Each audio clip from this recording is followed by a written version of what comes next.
Hi everybody, this is Christy. I am the Intimate Warrior. I thank you so much for stopping by, and as always, I send you love. This is going to be really quick today. I guess. I don't know how this is going to come about. I just wanted to give you a brief message about the truth about your ascension cycle.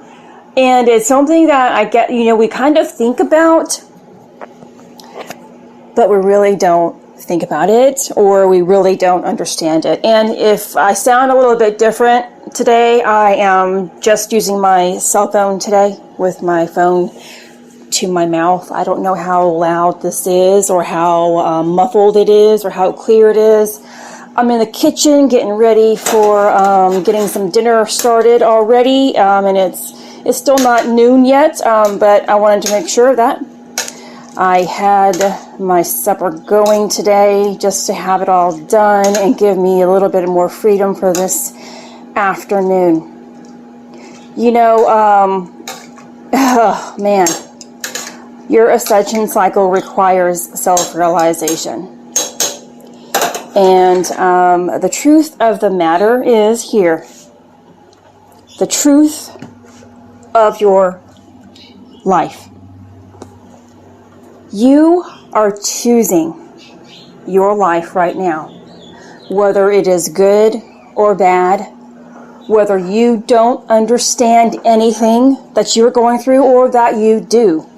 You are choosing it not to suffer, but to learn. We learn so much, and this is really making me emotional today, because it's an aha moment still for myself. It's like, oh my gosh,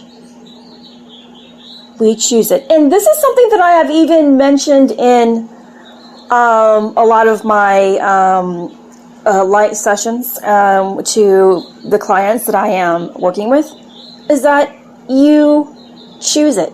You choose it. You're choosing everything, except that light bulb never clicked. We choose to suffer, not to suffer, but to learn.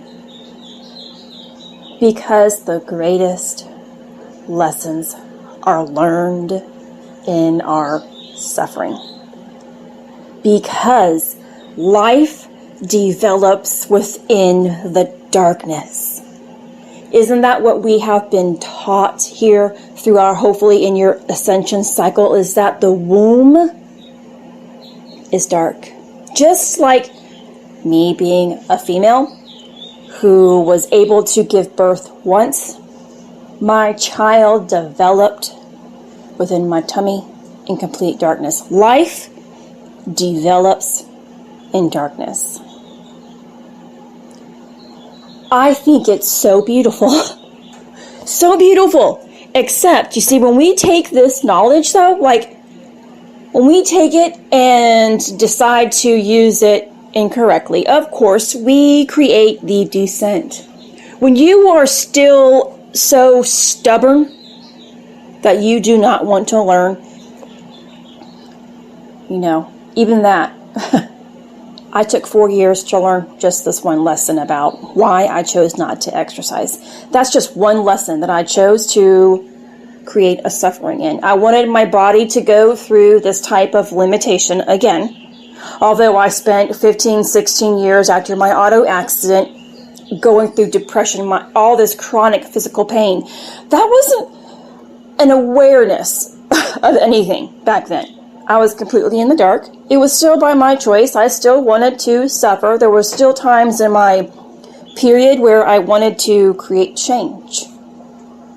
But I didn't. Okay? And it's really hard to make you understand here the descent in the creation of the negative aspect of the serpent's tail. Okay? And that's called the Kunda buffer, if you will. This is, or the devil in the terms of Christianity, where you just never get out of darkness, and you are just so self-absorbed, of course abusive, abused as well. It's so hard to, and you guys know, criminals, murders, addictions, you are just stuck. Even people who are actually that way don't know that they are stuck. So ego-based. But then there are people who are taking knowledge and using knowledge as a form of causing other people to suffer, meaning not telling the truth. Those people, I guess, are the ones that are developing this Kunda buffer. And quite honestly, I can't tell you who, what, where, when, because I am doing my best to not develop the Kunda buffer. I am doing my best to be good. Good. So in order to take the path of goodness, because the tree of life, or the tree of good and evil, you have to take the direct path. The direct path of goodness. To be good. To be good. Good to yourself and good to others. Knowing every step, every time that you do something wrong, and knowing how that makes you feel, and making the greatest choices for yourself and for others. And using that knowledge to truly be a good human being. So I hope this message really hits your heart, hits within the depth of who you are, and gives you more of an understanding. And it might not, because you really have to, because even though I have known, oh my gosh, you signed up for this, you have a certain amount of things, contracts with people, with experiences, so you have chosen everything. But what does that really mean? You have to get to a certain point of purification to truly understand it. You know? Bottom line, I don't care who you are, and you can read all about this until you get to a certain point of your own complete suffering, and then the choice to not suffer again, because you are becoming more self-realized, because you're saying, oh my gosh, you are annihilating a little more of that ego, or of that control mechanism. When you incorporate the direct path, the direct path is the spinal column, where it connects. The heart awakens so much that the heart is in control of sexual desire and of mind control. The heart is what leads us to complete liberation. And so I just wanted to give you this quick video today as I am cooking, and I'm going to go do some research today. Unless my mom calls and asks to get together, then I'm going to go hang out with my mom. But then I'm going to go do some reading. Whatever happens, happens. But I had this hit me today, and I wanted to give you guys this message and let you guys know that everything that you are going through is for the product of your self-realization. But you cannot allow pride, jealousy, all of those negative emotions to get in the way of you becoming self-realized. If you're going through an experience, allow that experience to really go through you. Choose love and compassion and forgiveness as you are going through that hell. And then in time, through your purification and through your faith, where Source says, I can trust you with your own knowledge, with this knowledge, to use it for the greatest good, you will understand more about yourself. And then when you know more and when you understand yourself more, you're able to give the greatest parts of yourself to others. And that is what the truth is all about. You know, we put so much labeling on even being good. You know, what does really good mean in this reality? People shun people who are good. If you aren't liked, aren't loved, aren't accepted, aren't fitting into the standards, then you must be doing something right and you must keep going. But you also cannot shy yourself, keep yourself away from humanity and think that you will become self-realized. Your experiences teach you about yourself. So live it, but live it with love. This is Christy. Much love, health, and healing your way. I am bringing purpose to your life. Take care. Okay, so this is, I guess, part 2 of the same video that I just completed a while ago. It is now almost 1 o'clock here where I am, so a couple hours from the time that I made the previous video, or an hour, whatever it was. And I'm going to add it to that same video because I just got done having an experience. Oh my gosh, I was on a high note there. And I'm using my headphones, so the my vocals may be a little different. And of course, as you understand now, I'm making 2 separate videos, and I'm just going to put them together. As we are truly understanding more of what the Holy Mother is, you know, we should know by how is your relationship with your mom? How has your relationship with your mother been? This is exactly how you are dealing with your energy inwardly. Okay? If you don't know what, right now, if you are confused about what that true divine feminine energy is, you are having a physical mother here. We have an earthly mother. And many of us are having difficult relationships in general. But even with our parents, we are having disconnections there.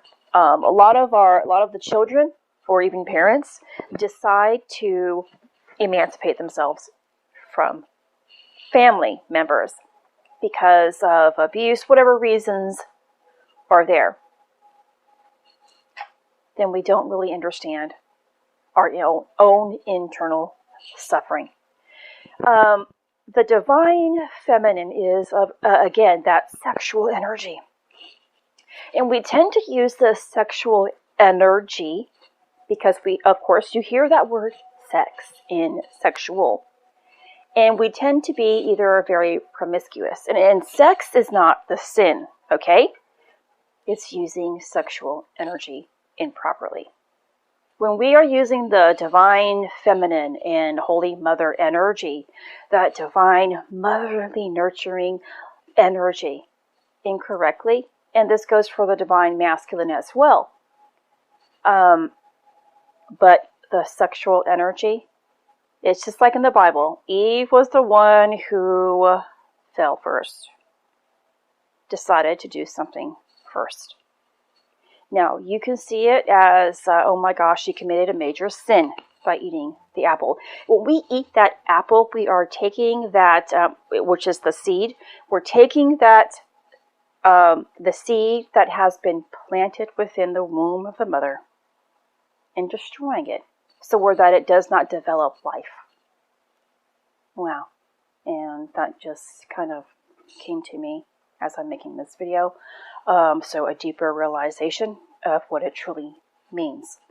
And that seed cannot grow to the tree of life because there is no light contained within it. Now the womb is empty because the seed has been robbed and stolen or decayed away because you choose to continuously suffer. We choose that. We do. We purposely choose, though, to suffer. And it's not a bad thing, though. Like here, I'm having an experience. So let me kind of explain this a little bit better. Hopefully I can. I guess I'm going to have to share the actual story here for you to understand it. And because we're dealing with motherly energy, yes, this has to do with my mom, and it fits perfectly into this. Having an experience with my mom.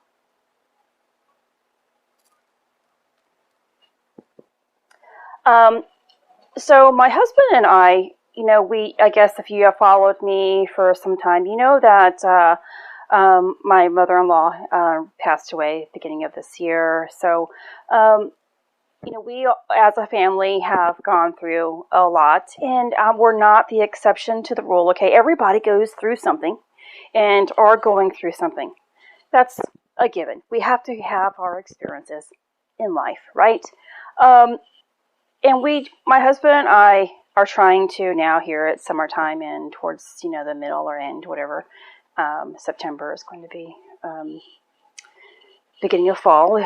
Fall is approaching.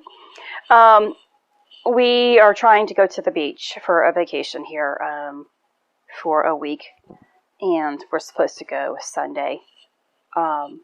And so, life, we weren't even sure we were going to be able to go because of the tornado-type winds that destroyed some trees and knocked them down. And, things have just been happening. And I really wasn't stressing about going. I really am like, and this has been me for a couple of years where I'm like, I don't need to go anywhere anymore.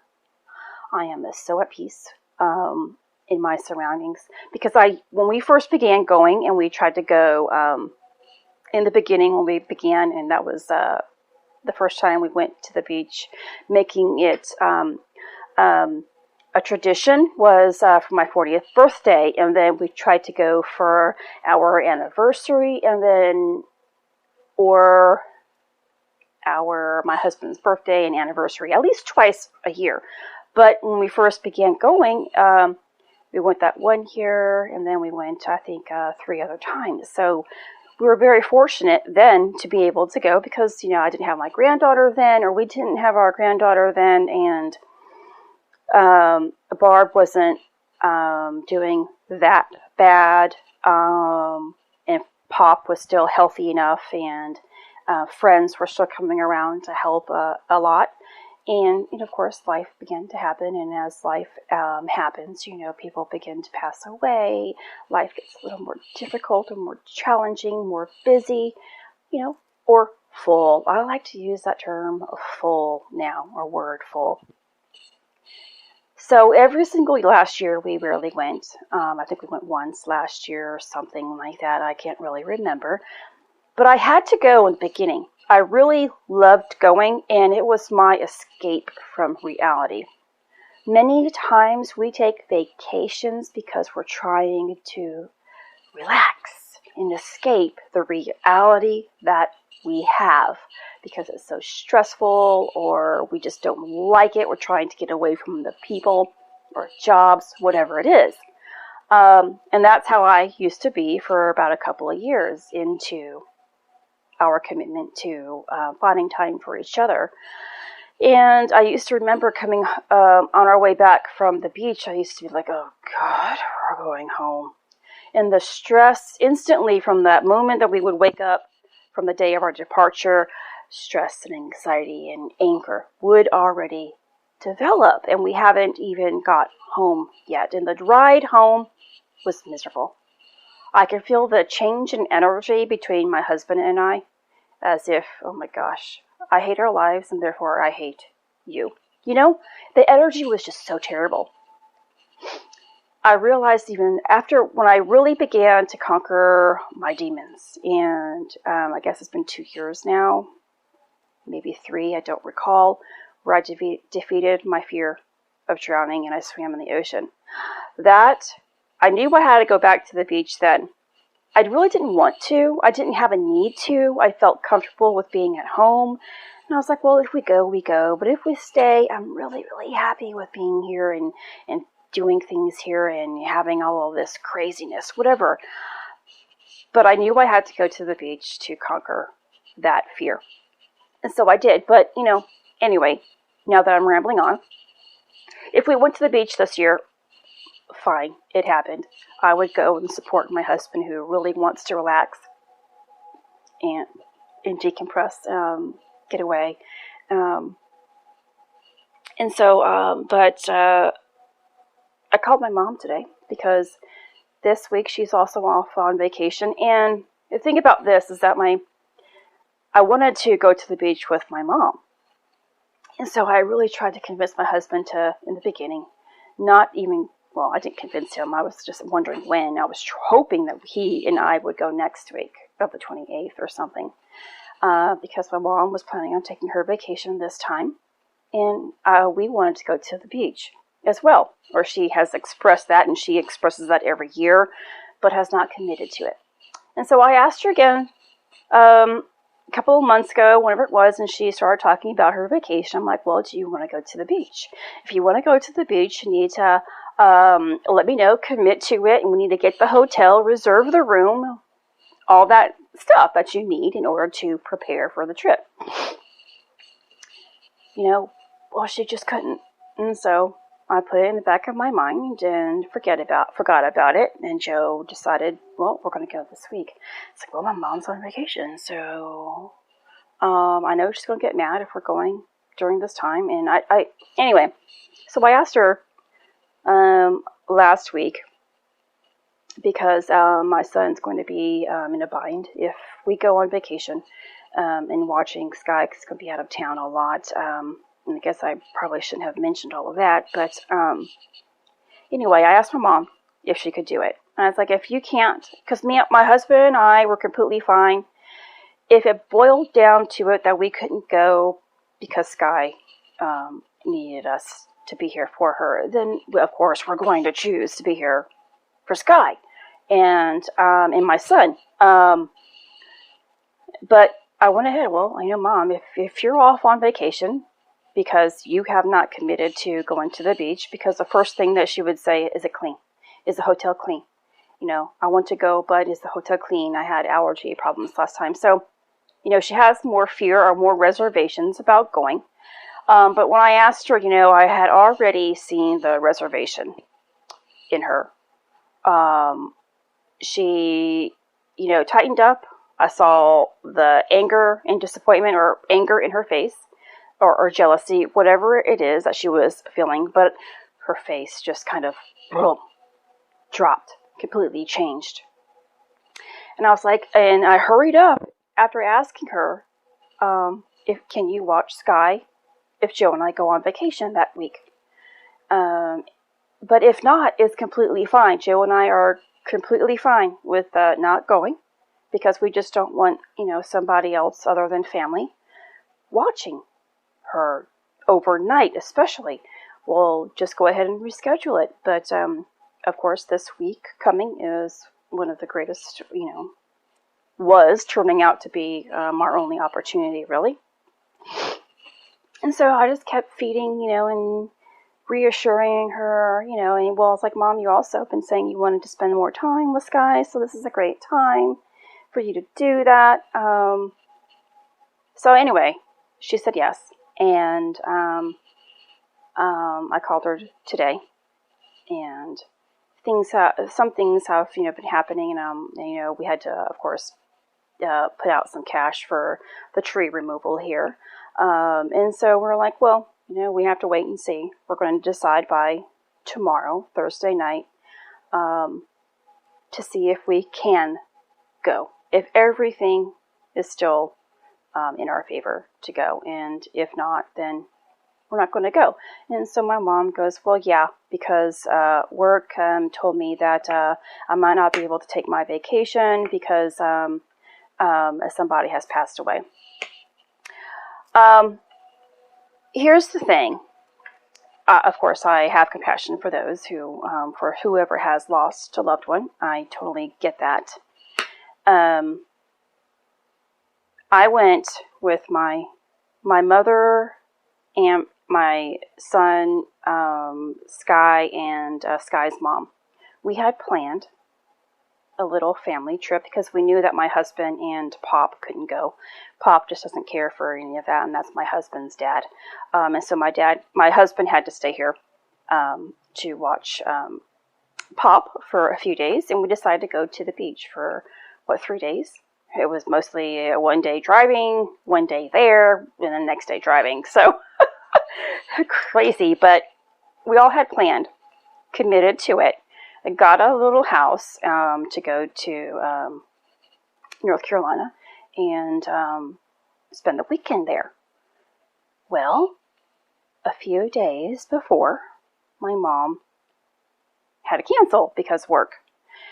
This is not the first time that this has happened, where my mom has, canceled family things or family obligations, commitments for her job. And, of course, next week we might not be going. My husband and I might not be going. And this is all going to be fine.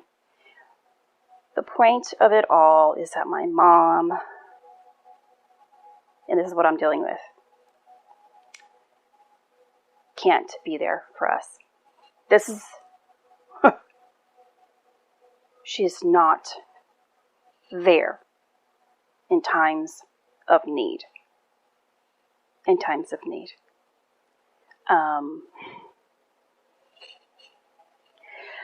So I was upset, and, trying to explain to her, how can you always be there for your job?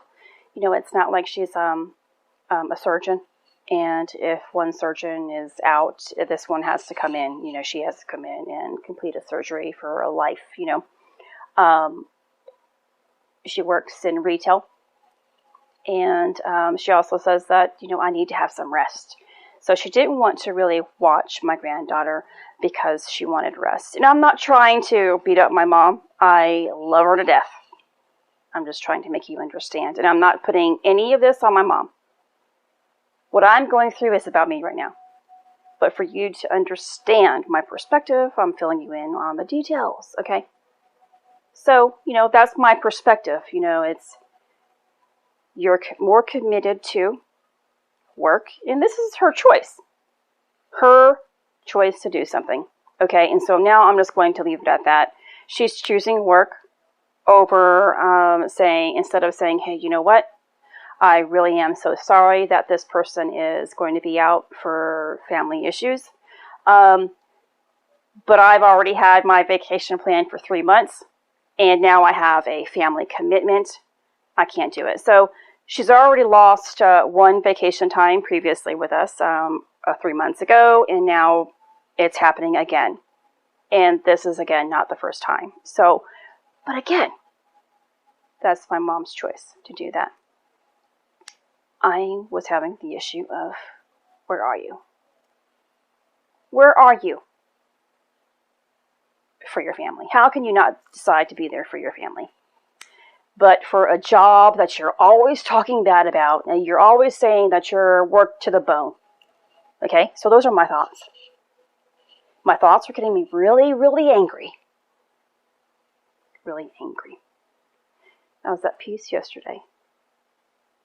Feeling really good, balanced, understanding something. Well, we are always being tested. A lesson's always going to creep itself along and see how much have you learned. The path that the Mother Ray is going to take you on, including Christ's light, of course, because that is the purest consciousness and light that we can embody.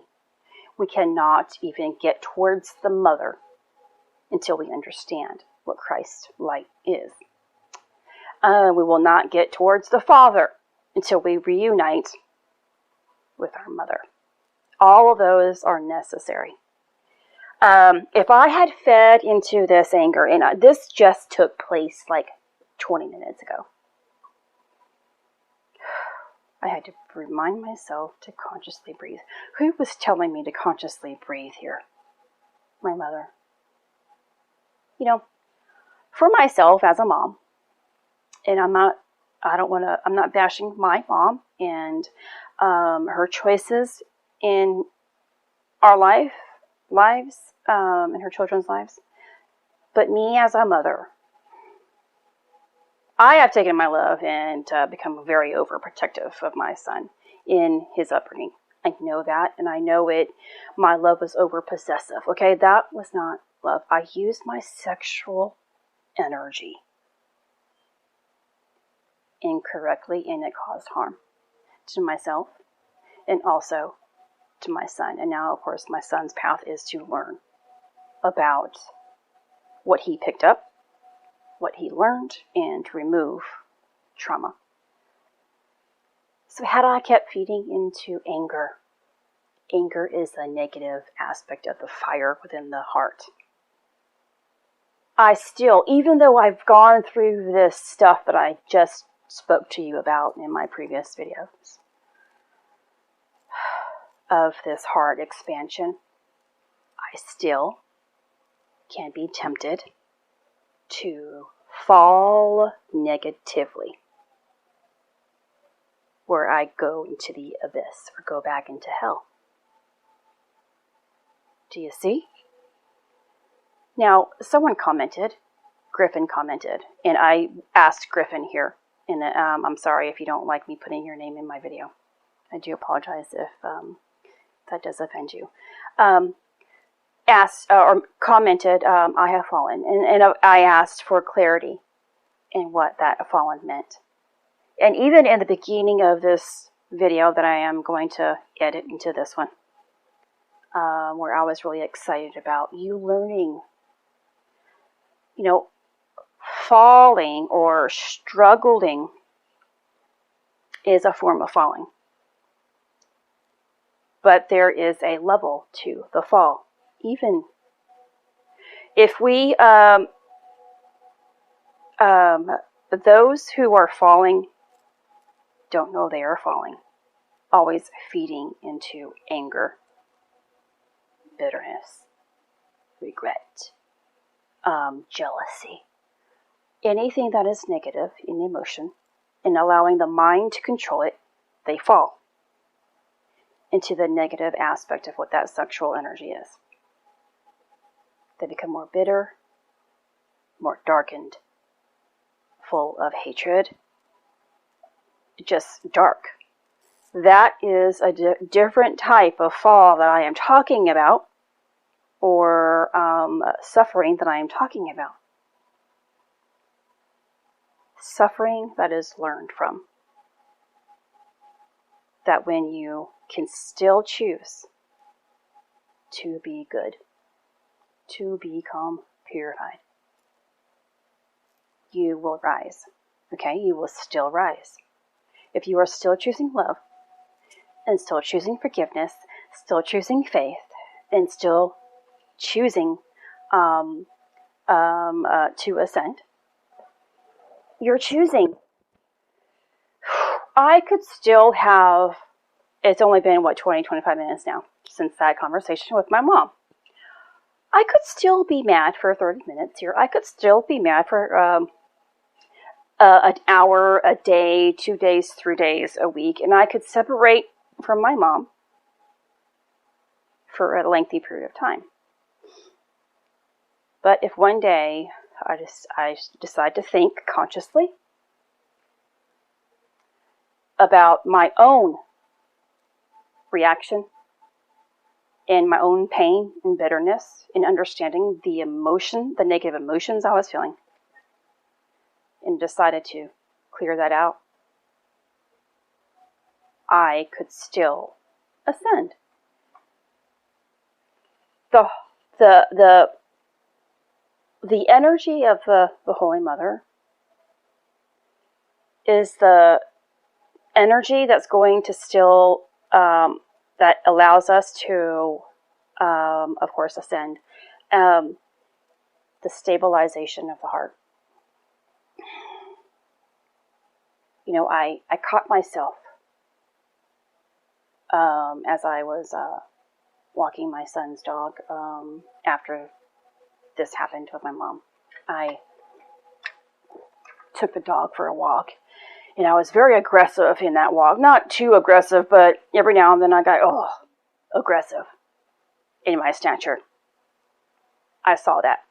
You see, a fallen individual who truly lives within the opposite of the tree of life, in that complete darkness that is completely ego-based, will not know that they are aggressive. They won't know that they're angry, really. They won't know that it's them who is the problem. They will continuously blame somebody else for all their wrongdoing. So that's what I could have done here with my mom in this situation. I could have, oh my gosh, it's just always her. She's always doing this to me, blah, blah, blah, blah, blah. And it would have taken that fire that was still attempting to purify me internally, because the heart has to be so pure of goodness for you to reach higher heaven or higher Eden, or for you to merge with God in one. And that is what the true divine feminine is about, which is your truest, highest self. Your divine mother is teaching you all about being good. Except if you're feeding into it negatively, eating the seed. You're listening to the negative aspect of what the Holy Mother is. You're being tempted by the negative aspect of what Christ truly is, and of course becomes Satan. Whatever the evil, impure, okay? Let's use impure, because the mind thinks of the devil and thinks of this, truly terrifying thing. And even in thinking of your worst idea of what the devil is, you have to think of a purest form of that. If you're thinking of the purest form, even with the devil, you will clear your path even further. You cannot be afraid of anything evil and think you're going to ascend. You cannot think anything bad and think you're going to become purified. The divine spirit, your Holy Spirit, or your higher self, the true human being, is completely purified. Completely. So again, this is my recent tiny experience, and has nothing to do with my mother. It could have been my father. It just so happened to be my mother. It could have been my son. It could have been my husband. It could have been a stranger, a friend. It could have been the TV, an ad, a commercial, anything could have been in that spot. But it just so happened to be my mom, because I am dealing with that type of energy right now. And you are probably dealing with that type of energy. So you could even have a motherly type figure in your life right now that is helping you to cleanse yourself. This is the part of the second birth, because you have to be completely purified, completely, in order to be reborn, completely. So, breathing. It was my divine mother who consciously got me into, I am here. I am here for you. Let me be here for you and help you continue ascending. But first, you have to calm yourself down. You have to be aware that you are becoming angry, that you are becoming bitter, that even in this, you're thinking of ways to seek revenge. Oh, I'm not going to be there for her the next time. Oh my gosh. Whatever.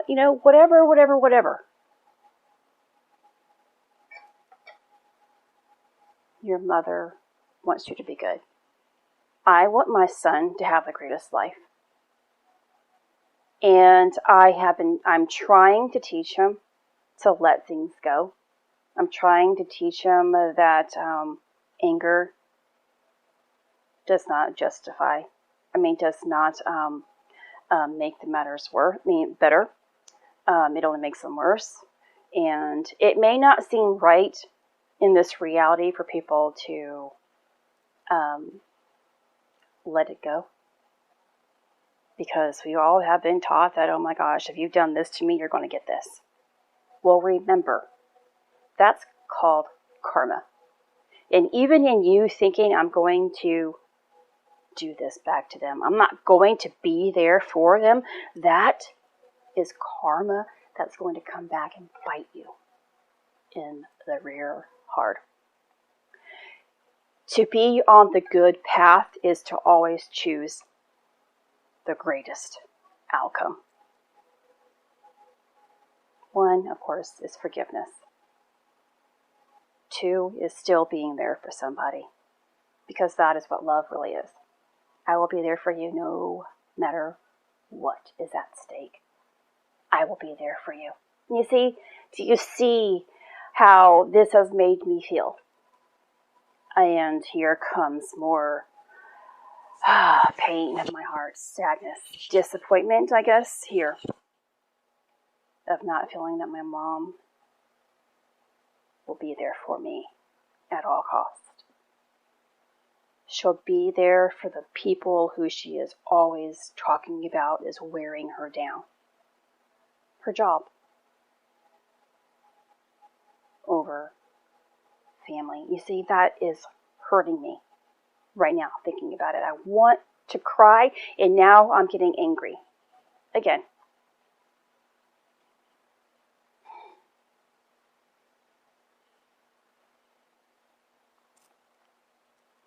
Purification.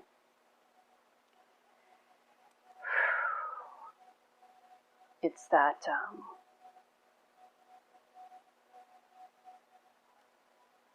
that purifying fire that comes through, that really, really pushes you to seeing yourself, to letting things like this go. Because this experience has nothing to do with who my mom is as a person, her choices in life. Because my life is about what I see, what I feel, and what I do as a result of what I see.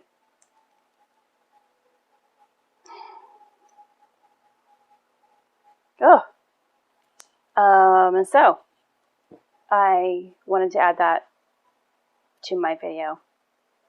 I have some cleaning to do in regards to the Holy Mother here that I was still unaware that I had attached to me. And you see, that's why it's so beautiful for us to have experiences that get a reaction out of us. Because if we didn't have these experiences, how would we ever know who we are? And when you can finally admit, yep, I am. See, that's how you say it. If I'm waiting for my husband to come home to tell him about this, but I'm not going to tell him about it. I'm going to deal with this for a moment. And I'm even first of all, I'm going to wait and see if things still line up for us personally, if we can go. Because, of course, then everything that I have been feeling, it doesn't mean anything. What my mom said doesn't mean anything if we can't even go, because I'm going to be home to watch my granddaughter. But now if my husband comes home and says, well, you know what? It's not going to work out, Christy. Or no, if my husband if he comes home and says that, I got mad at my mom for no reason, right? Right? Because we can pretend like my mom never even said that stuff to me, but she did. She did. Or my husband can come home and he can say, well, we can't go. Start packing, because I haven't even started, because I wait for the moments. And then I can tell him, well, I don't think my mom's going to be able to. But you see, the thing about this is that in my mind, the negative aspect that's still in here was eager to get on the phone to talk bad about my mom. I was really eager. I sent him a text wondering too, when are you going to be home? Oh, because my brain is saying, oh, because I got something good to tell you. Get ready for this. Wait till you hear this. I could have told him that. I could have got on the phone and told him about my mom. And of course, me being upset, and he would be upset about it. And then what's going to happen? He'll start thinking bad about my mom, right? Isn't that what happens when we talk about somebody in a negative way? We make that same person feel the same junk we feel about that person. I don't want my husband to feel or think bad about my mom. I won't do that. So I'm glad that I didn't call him or text him about this junk. I've allowed myself to calm down. So if he comes home today or even tomorrow and decides, oh yeah, everything's lining up and we can still go, I'm going to have to come out and say, well, my mom can't.